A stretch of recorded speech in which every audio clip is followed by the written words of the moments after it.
Welcome to the Getting Started with Flood Platform video series. In this video, I'm going to cover using the Model Catalogue, creating Teamspaces and projects, adding members and setting usage limits, and finding models in the global viewer. Flood Platform's homepage is actually the Model Catalogue view. Here you have easy access to all the Teamspaces in your organisation.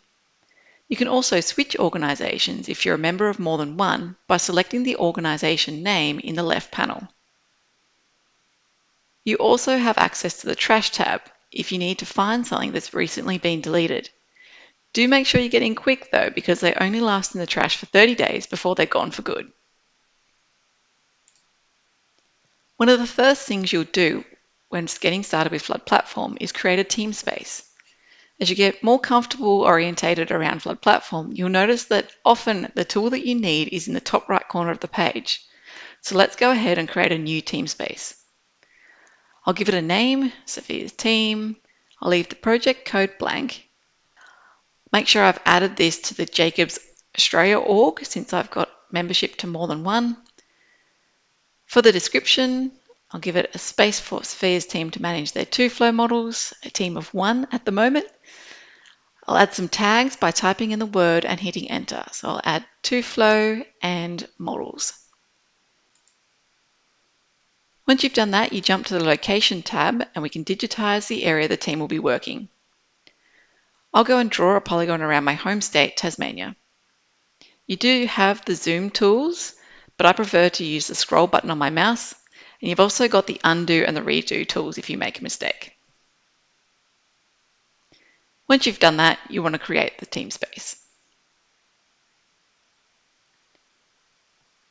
When you've got your new Teamspace done, the next step is to either add members so they can create their own projects and start uploading models, or if you want more access control, you can create the projects first and then add the members to individual projects.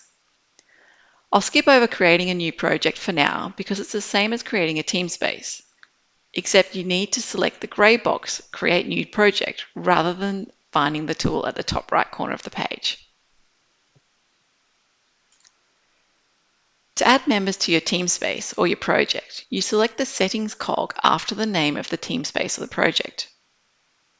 From here, you can also edit the details of the Teamspace or project and delete it if it's no longer needed. Let's just refine the Teamspace boundary so I can show you how it works. Once you've made the edits, you need to hit Save. Now let's navigate to the Members tab. Here you can see there are a number of members with inherited permissions in this Teamspace. This is because all members at the organizational level have access to all the Teamspaces. Just like anyone I add here will have access to all the projects within the Teamspace. I'm going to add my colleague Alistair to the members. Because he's also a Jacobs employee, I'll have the choice of which role I give him in the team. External members don't have the choice, they have to be viewers. If you want to see what permissions each role has inside Flood Platform, you can select the Permissions tab. From here, you select a role from the drop-down menu to see what is and isn't available to them. If I move to the Usage tab, you can see what storage the Teamspace or project is using and any compute costs. This is a new Teamspace, so it's a clean slate. Once projects are added, we can also see the breakdown of the project costs and storage. Scrolling back up to the top of the page, you can see we have options to limit the spend and storage of this particular Teamspace. This is useful if you have set budgets for a project or team that you need to keep track of, particularly if you're using this for running thousands of simulations. You don't want to find that the team has spent the organization's budget on a single project. Once you've set up a Teamspace and project, you're ready to start uploading and managing your models. This is covered in detail in another video. For now, let's have a look at how you can find existing projects in the global view. I'm going to switch to the global viewer using the icon in the top right corner of the page.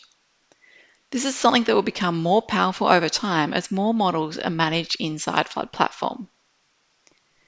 In this view, you can see all the projects set up around the world. This might be useful if you're starting out a new modeling project and you want to check out what's already available inside the organization.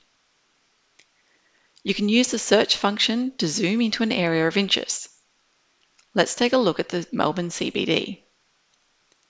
There are some projects already set up here, and if you pan south a little, I can click on a project that I know quite well, the Elster Creek catchment.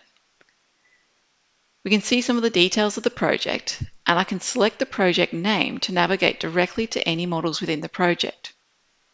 With any luck, you won't have to create a model from scratch ever again in the future, although I think we're a bit far away from that now. That's all I'm going to cover in this video, so let's navigate back to the homepage.